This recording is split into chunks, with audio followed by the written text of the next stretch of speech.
Всем привет! Закончил очередную партию якутских ножей. Так, первый ножный кожа, деревянный вкладыш, дренажное отверстие. Заказчик попросил огнево поставить. Такой вот сделал. Это рог лося.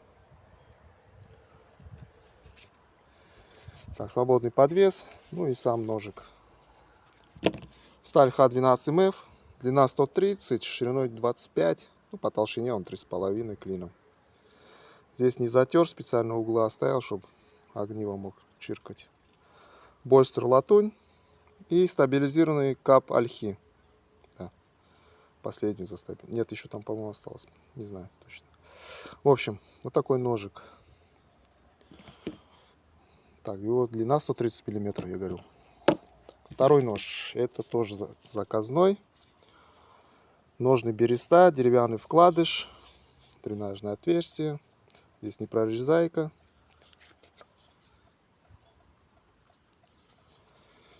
И сам ножик Х12МФ. Здесь длина 110 миллиметров. Да, 110, а рукоять 140, по-моему. Где-то около 140. Ну, заказчик так просил.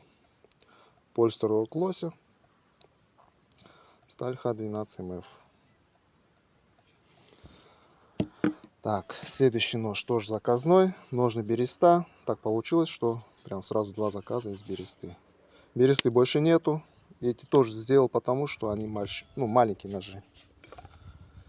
То же самое, непрорезайка, деревянный вкладыш и сам ножик. Х12МФ тоже. 120 миллиметров. По ширине он где-то 20, да, 21. Ну, по толщине 3 и клином. И рукоять у нас 120 миллиметров. Это карельская береза, не стабилизированная, просто маслом пропитанная.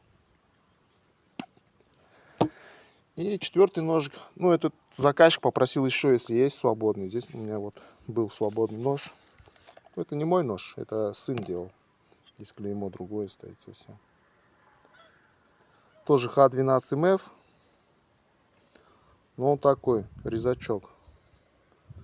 По толщине 2,7, по-моему. Да, 2,7. По ширине 26.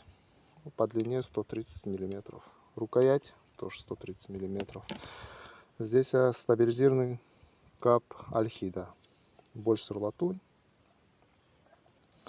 Я говорю, он такой резачок прям. Обух, спуск почти от обуха. Так что будет резать от души. Все, сейчас буду упаковывать и отправлять. Сидят все хорошо, плотненько.